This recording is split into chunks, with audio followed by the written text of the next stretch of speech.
Hello everyone, मैं हूं Deepika and welcome to कानूनी सोच। दोस्तों, आज जिस इंपॉर्टेंट लीगल मुद्दे पे हम बात करने वाले हैं वो है एंटीसिपेटरी बेल।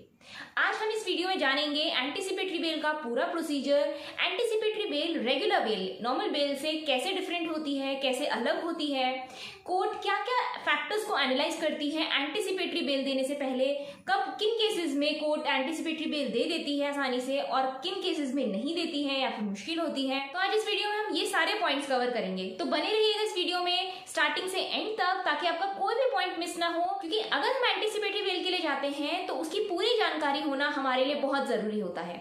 तो दोस्तों, वीडियो शुरू करने से पहले कहना चाहूंगी कि अगर आप हमारे चैनल पे नए हैं, पहली बार विजिट कर रहे हैं और अब तक सब्सक्राइब नहीं किया है तो प्लीज सब्सक्राइब कर लीजिए और हाँ, साथ ही साथ नोटिफिकेशन बेल पे भी जरूर क्लिक कर दीजिए, क्योंकि हम टाइम टू टाइम आपके लिए ऐसी इंपॉर्टेंट लीगल वीडियोस लाते रहते हैं। तो दोस्तों, बिना देर करे शुरू करते हैं आज के इस टॉपिक को, एंटीसिपेटरी बेल को। सबसे पहले हम ये समझ लेते हैं कि एंटीसिपेटरी बेल रेगुलर बेल से डिफरेंट कैसे होती है, अलग कैसे होती है। आपको बता दूं दोस्तों, रेगुलर बेल पुलिस अरेस्टिंग के बाद मिलती है।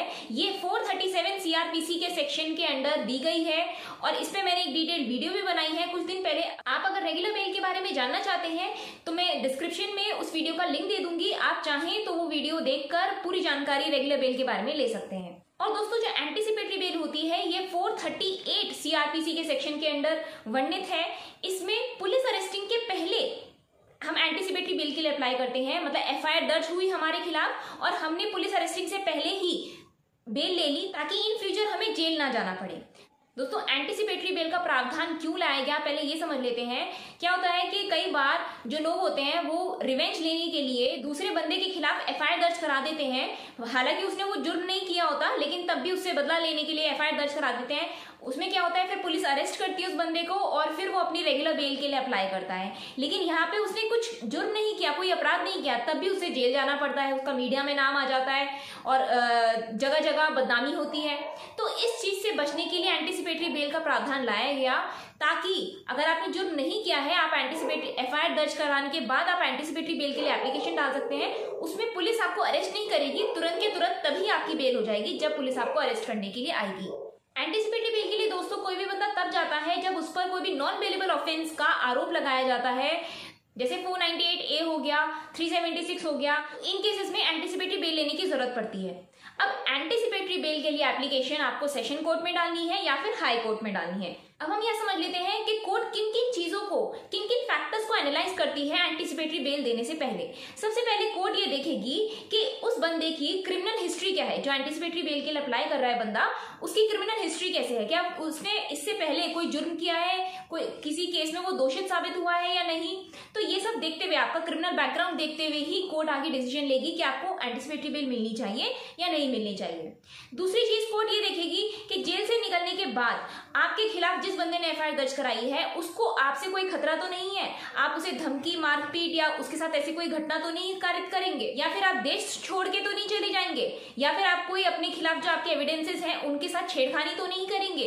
तो ये सब चीजों को देखते हुए ही कोर्ट एंटीसिपेटरी बेल ग्रांट करती है। ये पूरी तरह कोर्ट के पावर के ऊपर निर्भर करता है दोस्तों। कोर्ट आपके एंटीसिपेटरी बेल की एप्लीकेशन एक्सेप्ट भी कर सकती है और वो रिजेक्ट भी कर सकती है।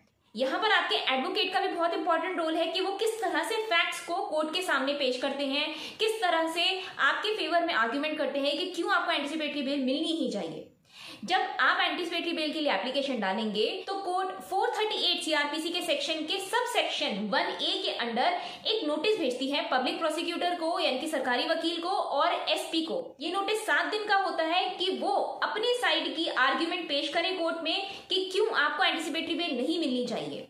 कोर्ट दोनों पक्षों को सुनेगी, जो एंटीसिपेटरी बेल के लिए अप्लाई कर रहे हैं वो आर्ग्यूमेंट करेंगे कि हाँ भाई, कौन कौन से फैक्ट्स के आधार पे आपको एंटीसिपेटरी बेल मिलनी चाहिए, और जो पब्लिक प्रोसिक्यूटर और एसपी हैं वो भी अपनी तरफ से पेश करेंगे कि भाई ये चीजें हैं इसलिए एंटीसिपेटरी बेल नहीं मिलनी चाहिए। तो दोनों पक्षों को सुनते हुए फिर कोर्ट फाइनली ये डिसाइड करेगी कि एंटीसिपेटरी बेल मिलनी चाहिए या फिर नहीं मिलनी चाहिए। कई बार दोस्तों कुछ केसेस में एक्स पार्टी ऑर्डर भी हो जाता है, यानी कि जो एंटीसिपेटरी बेल के लिए अप्लाई कर रहे हैं सिर्फ उनका आर्ग्यूमेंट सुनकर कोर्ट एंटीसिपेटरी बेल दे देती है, लेकिन ये बहुत कम केसेस में होता है। और दोस्तों, सेक्शन 438 के सबसेक्शन 1B के अंडर ये प्रावधान है कि अगर कोर्ट ये जरूरी समझती है कि जो एंटीसिपेटरी बेल के लिए अप्लाई कर रहे हैं उन्हें कोर्ट में पेश होना जरूरी है, तो वहां पे आवेदक को कोर्ट में पेश होना जरूरी हो जाता है। कई बार दोस्तों कोर्ट इन केसेस में कंडीशनल ऑर्डर पास करती है, यानी कि कंडीशनल बेसिस पे आपको एंटीसिपेटरी बेल मिलती है। क्या होता है कि एंटीसिपेटरी बेल तो मिल जाती है, लेकिन कोर्ट साथ में कंडीशन लगा देती है कि आपको जब बुलाया जाएगा आपको तब कोर्ट में अपीयर होना पड़ेगा। आपसे जब पुलिस की मदद मांगी जाएगी तो आपको पुलिस की हेल्प करनी होगी। आपको बिना कोर्ट की परमिशन के आप देश छोड़ के नहीं जा सकते हैं। तो इस तरह से कोई भी कंडीशंस लगा सकती है कोर्ट और तब आपको बेल ग्रांट कर सकती है। तो इस तरह से अगर आपको एंटीसिपेटरी बेल मिल जाती है तो आपको जेल जाना नहीं पड़ेगा। जैसे पुलिस अरेस्टिंग के लिए आएगी आप बेल दिखा के तुरंत तभी के तभी फ्री हो जाएंगे।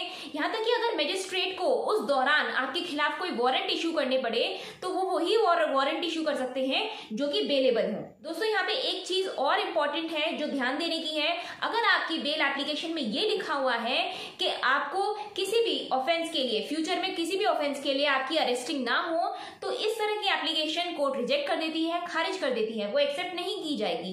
तो आपको ध्यान देना है कि आपको इस तरह की कोई भी बात अपनी बेल एप्लीकेशन में नहीं लिखवानी है। सुप्रीम कोर्ट की जजमेंट के अनुसार दोस्तों डाउरी डेथ के केस में सुप्रीम कोर्ट ने यह अनाउंस किया है कि डाउरी डेथ के केस में एंटीसिपेटरी बेल नहीं दी जाएगी। एंटीसिपेटरी बेल दोस्तों जनरली तब तक वैलिड होती है जब तक चार्जशीट नहीं बन जाती। एक बार चार्जशीट बन गई, आप पर चार्ज लग गए, उसके बाद फिर आप रेगुलर बेल पर जाएंगे।